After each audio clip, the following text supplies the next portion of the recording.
Father, I think it's time to leave this place. We've learned and grown so much here, but it's time to return to the outside world. Bardock nodded, feeling the same. You're right, Kakarot. It feels like we've spent an eternity here. It's time to see how much we've changed. With a smile, Goku began walking toward the door of the room, which had remained closed for what felt like thousands of years. As they approached, Bardock felt a mix of emotions. They had trained, fought, and overcome obstacles together in this place, and now they were leaving with newfound strength and knowledge. Goku opened the door, and the blinding white light of the room began to fade, replaced by the familiar glow of the outside world. As they stepped out, Bardock felt fresh, real air for the first time in what felt like forever. His senses filled with renewed clarity, and a feeling of renewal ran through him. Both Saiyans stepped out of the Hyperbolic Time Chamber, their bodies quickly adapting once more to the real world.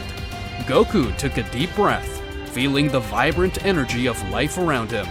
We've come out stronger, and now I think you're ready to see everything beyond Earth. Bardock looked at his son, feeling deep pride for the man he had become. That sounds good, Kakarot. I want to see everything I missed during this time. Goku smiled, nodding enthusiastically. Just wait until you meet the strong people I've come across. With those words, Goku and Bardock began walking, leaving the Hyperbolic Time Chamber behind, but carrying with them the power and knowledge they had gained. As they moved forward, both knew that, no matter what the future held, they would be ready to face it together, as father and son, as Saiyan warriors. Once Goku and Bardock completed their training in the Time Chamber, they left that place and felt more than renewed as they saw the sunrise once again after so long spent fighting. As Goku had promised his father to show him everything he had missed while he was dead, the two quickly flew away from the place, since Goku wanted to introduce his father to all the friends he had made throughout his life.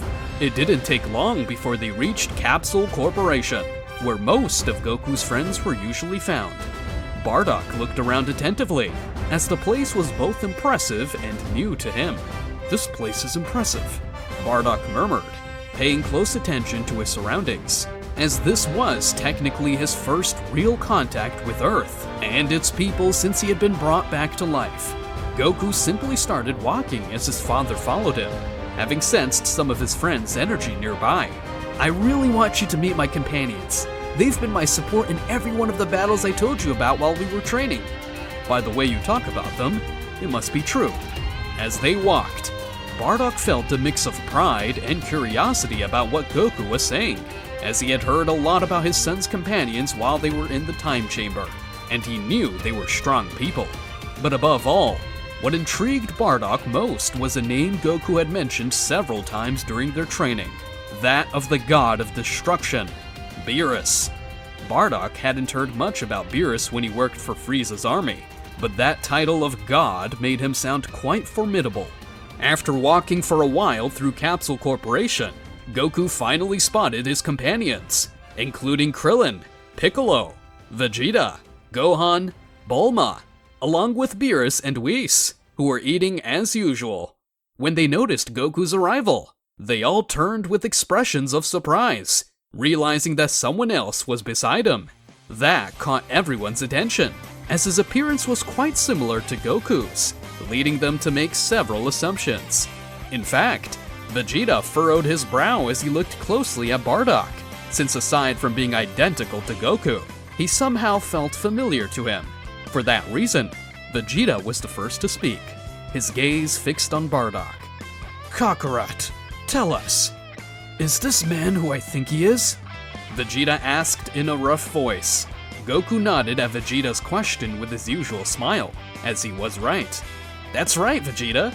I think you already noticed, but just to be sure, I'll tell everyone. This here is my father, Bardock. I've finally brought him back to life.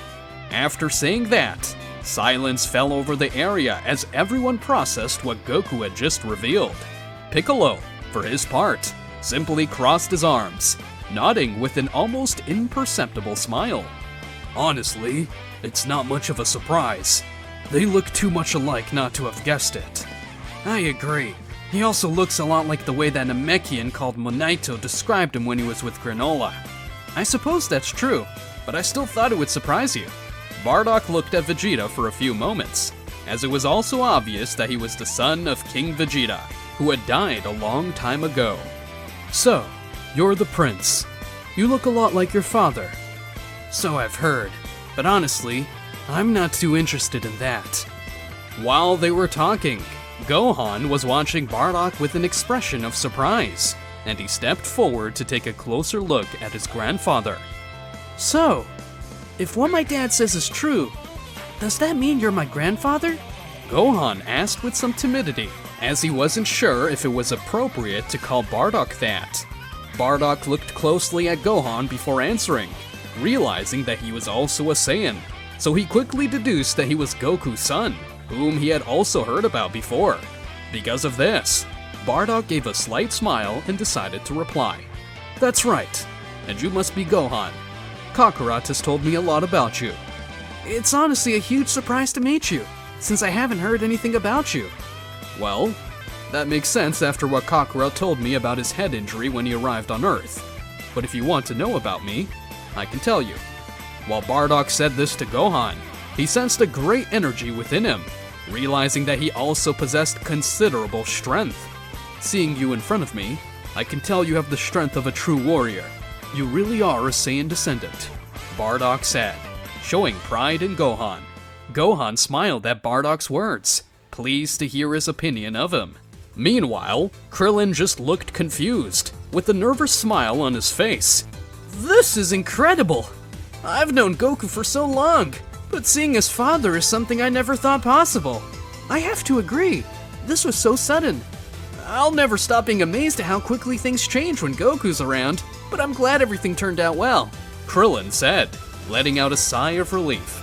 Meanwhile, Bulma observed everything with her usual curiosity and walked toward Bardock, examining every detail of his appearance. So you're Goku's dad. I have to say, although you look a lot like Goku, you have a tougher style. I guess it's from growing up with other Saiyans. Bardock sketched a faint smile at Bulma's comment, although he was not very used to the familiarity with which those Earthlings treated him. He decided to answer.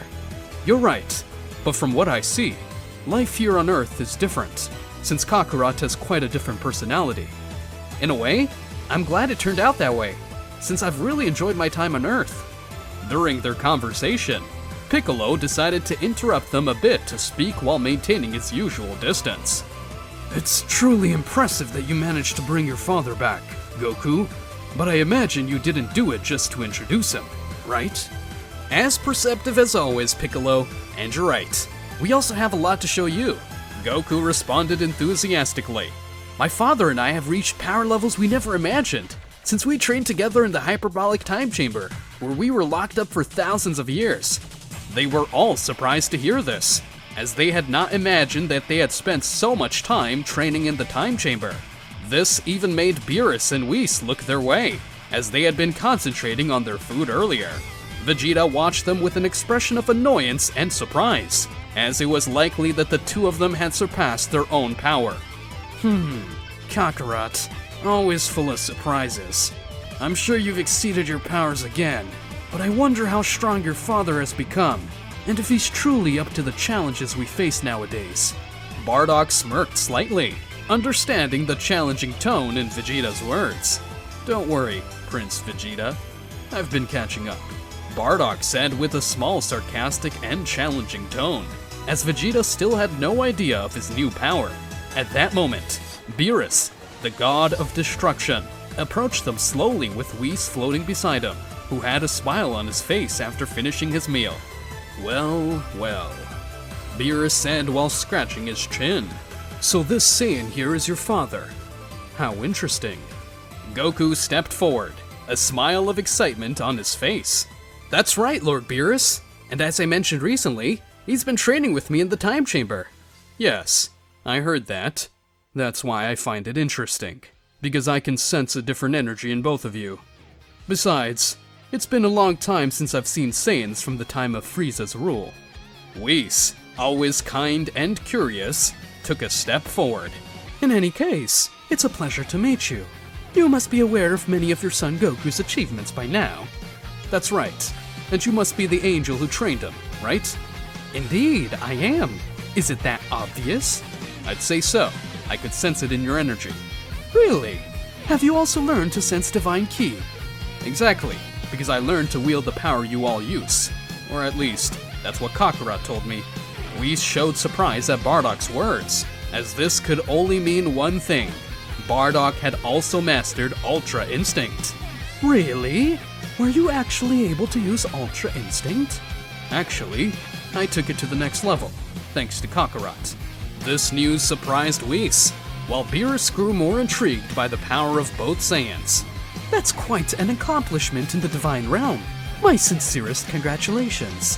Thank you. I don't know much about the gods, but I can say that your power is immense as well. Yes, but with all that said, do you think you've become strong enough to challenge me? Beerus spoke in a playful tone, though there was a curiosity hidden behind his words. Knowing Beerus's nature, Goku quickly intervened. Lord Beerus, are you sure you want to do that? He just came back from the Hyperbolic Time Chamber, and I'm not sure if you really want to. At that moment, Bardock raised his hand to interrupt his son. It's fine, Kakarot. I didn't come back just to sit idly by. If this god wants to see what I'm capable of, then I have no intention of turning him down. Beerus let out a soft laugh at Bardock's response. Wise of you. I wonder if you'll have the same resolve when it's time to fight. After saying this, Beerus turned his gaze to Whis. Alright, Whis, let's go. I wouldn't want to cause a scene here on Earth, so let's head to my planet. Whis nodded with a slight bow. Of course, Lord Beerus. As Whis prepared to transport them, Goku and Bardock looked toward the others to say their farewells. See you later, everyone. We have to take care of this. It was nice meeting you all.